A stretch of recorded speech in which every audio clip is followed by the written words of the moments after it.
I think when we played, they always were 7-footers in the lane. You got to develop a way to get your shot up over them. At 62, Clyde Drexler stands as one of the few men whose legacy still hits with the same force it did 3 decades ago. No drama, no exaggeration. Just a career built on production toughness and a competitive fire that never needed words. Drexler walks into a room today, and you don't see a retired player. You see a man who survived the hardest era for a shooting guard and came out with a resume that demands respect. 10-time All-Star, NBA champion in 1995, Olympic gold with the Dream Team, Hall of Fame, and for over a decade, the face of a franchise that asked him to carry them through one of the toughest periods in league history. Clyde didn't do it with trash talk. He didn't do it with theatrics. He did it with consistency, with pressure, with standards he refused to lower. People call him the Glide because of the way he moved, but the truth is simple. There was nothing soft about Clyde Drexler. He played in a league stacked with killers at his position. MichaelJordan at the peak of his dominance. Joe Dumars defending like a strategist. Mitch Richmond attacking with raw power. Dominique Wilkins exploding to the rim with unmatched force. Every night was a proving ground, and Drexler never flinched. What made Clyde different wasn't just talent, it was how he responded to being pushed. He didn't run from comparisons. He didn't complain about expectations. He embraced the weight. He respected the challenge. And he remembers exactly who brought out the best in him. The players who forced him to evolve, sharpen his edge, and find a deeper level of grit when the moment demanded it. Ask Clyde Drexler today, and he won't talk about fame or spotlight. He'll talk about opponents. He'll talk about battles. He'll talk about the 5 names that shaped him more than any trophy ever did.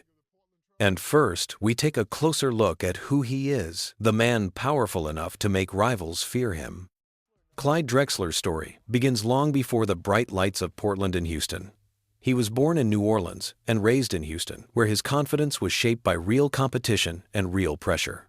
At the University of Houston, he became part of Phi Slama Jama, a group that changed the tempo of college basketball.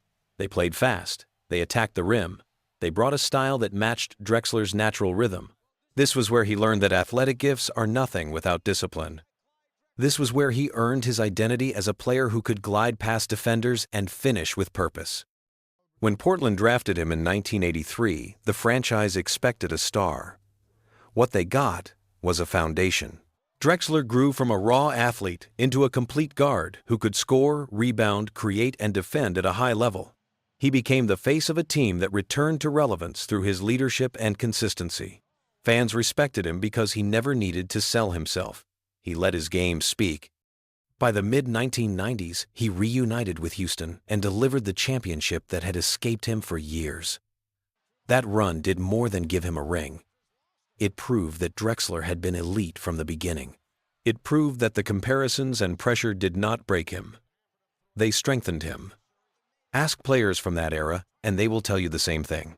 Clyde Drexler was skilled, strong, and fast, but what separated him was his calm under pressure. He did not panic. He did not chase attention. He focused on winning, and every rival who challenged him left an impression that stayed with him long after retirement. Those rivalries shaped everything he became. And now we begin with number 5. Number 5 is Mitch Richmond, one of the most overlooked forces of the 1990s. When people talk about great shooting guards from that era, they usually mention Jordan and Drexler first, but players who actually faced Richmond know the truth. He was a problem every single night. Stronger than most guards, smarter than most scorers, tough enough to turn any matchup into a physical test. And Clyde Drexler respected him because Richmond never gave an inch. Richmond played with a wide frame and a low center of gravity that made him difficult to move. If you tried to body him, he absorbed the contact and kept going. If you backed off, he punished you with a quick release that stayed consistent throughout his career. Clyde often said that Richmond forced him to lock in from the opening tip. There was no option to ease into the game. Richmond made you work immediately. Their matchups were not built on trash talk or drama. They were built on professionalism. 2 guards who understood that their position demanded reliability. Clyde appreciated that about Richmond more than anything. He was not flashy. He was not loud. He was direct. He showed up in shape. He played hard. and he respected the game enough to challenge every top guard without apology. One thing Clyde always remembered was the way Richmond used his body to create space. It was simple, yet brutal in its effectiveness. A small bump, a quick step back, a balanced jumper. Nothing unnecessary. Nothing wasted. Drexler admired that discipline because it reflected the same mentality he valued in himself. Make the right play. Be efficient. Do it again and again until the opponent breaks. There were nights when Richmond scored heavily and nights when he struggled, but his effort level never changed. That consistency is what set him apart. Clyde faced stars who relied on hype and rhythm. Richmond relied on structure. If his scoring felt off, he shifted to physicality. If that failed, he moved to patience. Either way, he made the defender think every second. Their games produced mutual respect that lasted long after both careers ended. Clyde often said that Richmond did not need extra attention to validate his place among great guards. His impact spoke for itself through the players who battled him. And Drexler always put Richmond on his list because Richmond made him sharpen his footwork, timing, and choice of angles. He made Clyde reconsider habits that had worked against other opponents, but not against him. When a rival forces growth like that, the respect becomes permanent. For Clyde, Richmond was the reminder that the league is deeper than headlines. Toughness does not always shout. Sometimes it works in silence. And that is why Mitch Richmond earns the number 5 spot. Number 4 is Joe Dumars, a guard who earned respect not by intimidation, but by intelligence. When Clyde Drexler talks about the toughest players he ever faced, Dumars always comes up.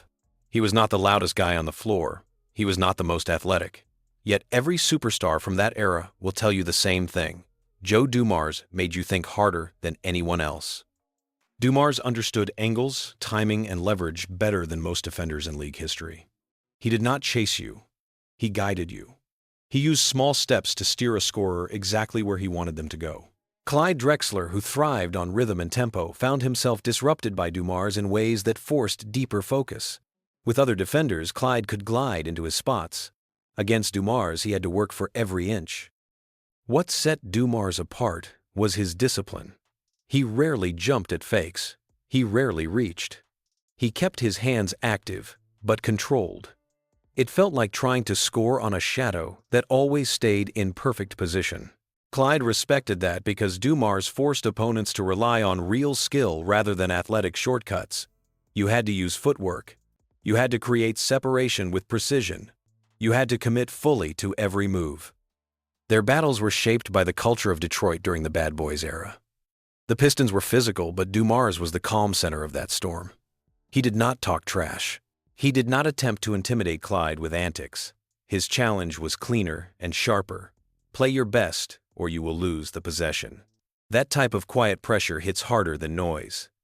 Clyde often mentioned how difficult it was to read Dumars on defense. Many defenders telegraphed their intentions. Dumars did not. He kept the same stance and the same focus, regardless of the situation. It created doubt and hesitation, even for elite scorers. Clyde had to vary his pace far more than usual. He had to change directions more abruptly. He had to stay patient and avoid forcing plays. Facing Dumars was not just a physical test. It was a mental one. Offensively, Dumars was equally dangerous. He had a steady jumper, solid handles, and the ability to punish any mistake. Clyde valued that dual threat because it meant Dumars never took possessions off. He competed on both ends with the same sharpness, which made every matchup feel like a playoff game. The respect between them grew naturally. Both were professionals who believed in doing things the right way. Both valued consistency over flash. Both understood that greatness is built on repetition rather than theatrics. When Drexler names the players who shaped his career, he puts Joe Dumars near the top because Dumars challenged him to refine his craft. For Clyde, Joe Dumars represents the purest kind of rivalry. No hate, no storyline, just two players pushing each other toward a higher standard. That is why Dumars earns the number 4 spot. Number 3 is Dominique Wilkins, a player who turned every matchup into a test of pride.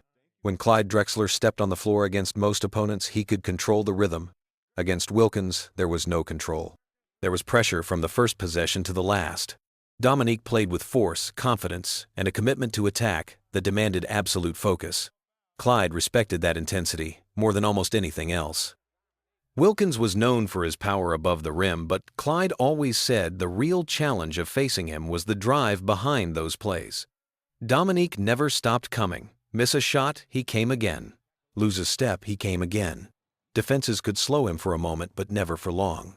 For Drexler, who relied on pace and glide, Wilkins forced him into games where finesse was not enough. He had to match physicality with physicality, and fire with fire. Their scoring battles became classics of the era.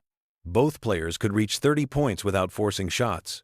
Both could shift the momentum of a game in seconds. And both understood that these matchups were more than entertainment, they were statements. Clyde often talked about how the energy in arenas changed whenever Wilkins checked in. Fans leaned forward. Players tightened their defense. You could feel something about to happen. Defending Wilkins required complete commitment. He could rise over a contest, explode past a help defender, or use his body to create separation in tight spaces. Clyde admired that range because it meant Dominique earned every bucket through skill and willpower. It also meant Drexler had to expand his own defensive approach. He had to anticipate earlier. He had to take away angles before they developed. Facing Wilkins sharpened his instincts in ways few others could. One thing Clyde never forgot was how competitive Dominique remained, even in difficult stretches. Some players lost edge when shots stopped falling. Wilkins increased his focus. That refusal to fade made him dangerous every night. Drexler valued opponents who stayed locked in because it brought the best out of him too. When someone confronted him with that level of intensity, Clyde responded with equal determination. Offensively, their styles created a contrast that made their matchups memorable. Dominique struck with power, while Clyde operated with flow and timing. Yet both approaches carried the same message. Beat the man in front of you. Do it with conviction. Do it with composure. Their battles were personal, without being hostile. They were competitive, without being chaotic. And they pushed both players beyond comfort. For Clyde Drexler, Dominique Wilkins represents the thrill of true competition. He was not a guard. He was not a mirror image. He was a force who demanded that Clyde reach deeper into his own strengths. That type of opponent stays in your memory long after the buzzer. That is why Dominique Wilkins earns the number 3 spot. Number 2 is Hakeem Olajuwon, the player Clyde Drexler knew better than almost anyone. They grew up in the same city, became college legends in the same era, and later reunited in Houston to chase the one achievement that had escaped Clyde for years. Yet before they became champions together, they were rivals in the purest form. Not because they played the same position, but because Hakeem forced Clyde to elevate everything about his game. Olajuwon was unlike any big man Clyde had ever faced. His footwork looked effortless, but it was built from discipline and repetition. His timing on defense changed shots before they even left a guard's hand. And his competitive drive created an atmosphere in Houston that felt heavier than the games themselves. When Clyde talks about the toughest challenges of his career, he always mentions the practices with Hakeem. Those practices were demanding because Hakeem never allowed comfort. If you cut late, he noticed. If you hesitated, he made you start the play over. If your pace slowed, he raised his own intensity until you matched him. Clyde appreciated that because it mirrored the seriousness he carried as a veteran. They held each other accountable not out of conflict, but out of ambition. Clyde often said that the most difficult part of playing with Hakeem was also the most rewarding. You could not relax, not for a single possession. Hakeem expected precision in spacing, timing, and decision-making. That pressure forced Drexler to tighten his fundamentals again, even late in his career. He improved his catch-and-shoot rhythm. He refined his cuts. He sharpened his transition reads. All because Olajuwon demanded excellence from everyone connected to his team. Their connection became undeniable during the 1995 championship run. Clyde brought scoring and leadership. Hakeem brought dominance and control. Together they created balance that few teams could handle. Yet the respect between them started long before the playoffs. It started in the quiet moments during those intense practices. Clyde always remembered how Hakeem used silence as a form of communication. He did not need to speak loudly. His effort delivered the message. Clyde admired Hakeem not only for his skills but for his professionalism. Olajuwon showed up in shape every season. He studied opponents carefully. He remained consistent through injuries and pressure. That level of commitment shaped the culture of every team he touched. Drexler valued that deeply because it matched his own approach and reinforced why they could win together. For Clyde Drexler, Hakeem Olajuwon represents the rare kind of teammate who becomes a rival in growth. Not an enemy, not a threat, a standard. Someone who elevates everyone around him by holding himself to the highest level. That is why Hakeem Olajuwon earns the number 2 spot. Number 1 is MichaelJordan, the opponent who shaped Clyde Drexler's career more than any other player. Not because of controversy or dislike, but because Jordan set a standard that forced every shooting guard of that era to confront reality. If you wanted to compete at the highest level, you had to go through him. And Clyde Drexler understood that challenge better than anyone. Jordan was intense every minute he stepped on the floor. His focus never dipped. His pace never slowed. His approach never changed based on the defender. That consistency made him dangerous long before he took a shot. Clyde respected that because it demanded a different level of preparation. When you faced Jordan, you sharpened every detail. Footwork, conditioning, mental readiness. You could not afford a slow start. You could not afford hesitation. The comparisons between Drexler and Jordan were constant in the early 1990s. Clyde never asked for them, yet he carried that weight every season. Fans argued about who was more athletic. Analysts compared their scoring numbers. The media pushed narratives that made their matchups feel like rivalries, even when both players respected each other. Clyde handled all of it with calm discipline. He focused on leading his team rather than chasing headlines. When their teams met in the 1992 NBA Finals, the spotlight intensified. Portland relied on Drexler's scoring and leadership. Chicago relied on Jordan's absolute control of the game. Their battles were physical and technical, with both players hitting difficult shots that only elite guards could take. Clyde never backed down. He attacked aggressively, used his length to create space, and stayed composed even when Chicago built momentum. Jordan responded with the same determination. It was two competitors pushing each other to full capacity. Jordan's greatness came from his ability to sustain pressure on both ends of the floor. He could defend a top scorer without losing energy on offense. Drexler respected that balance because it defined what real excellence looked like. He valued players who held themselves to the highest standard, and Jordan represented that better than anyone. When Clyde looked back years later, he never spoke about jealousy or frustration. He spoke about what he learned from facing Jordan. The respect between them came from shared experiences. Both carried franchises through difficult stretches. Both handled constant media scrutiny. Both relied on discipline more than flash. And both understood the responsibility of being the primary option in a league filled with elite talent. Jordan made Clyde examine his own approach and raise his level to survive the era. That type of impact stays long after retirement. For Clyde Drexler, MichaelJordan is the rival who defined the ceiling of the position. He represents the highest test a shooting guard could face and the clearest example of what greatness demands. That is why MichaelJordan earns the number 1 spot.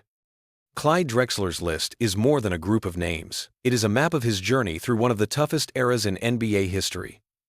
Mitch Richmond challenged his strength and consistency. Joe Dumars challenged his mind and discipline. Dominique Wilkins challenged his drive and intensity. Hakeem Olajuwon challenged his precision and accountability. And MichaelJordan challenged his standard for greatness. Each opponent pushed Clyde in a different direction. Together, they shaped the player he became. What makes this list powerful is the balance. Richmond brought force. Dumars brought structure. Wilkins brought emotion. Hakeem brought mastery. Jordan brought expectation. Clyde respected all of them because none of them relied on excuses or theatrics. They showed up ready. They demanded more from him through sheer competitive will. And Clyde Drexler always believed that real respect is earned through moments where comfort disappears and responsibility rises. Looking back today, he does not talk about rivalries with bitterness. He talks about them with clarity. He explains how these players influenced his approach to preparation. He shares how they tested his game plan and his patience. He acknowledges the way each of them forced him to grow. That is what makes Drexler's perspective unique. He never defined his career by comparison. He defined it by improvement. Fans remember the Glide. They remember the smooth finishes and the quiet confidence. But Clyde remembers the men who challenged him to become sharper, stronger, and more complete. His list reveals what truly matters in competition. It is not who talks the loudest. It is who pushes you to rise. So now the question turns to you. If you watched that era and lived through those battles, who would make your list?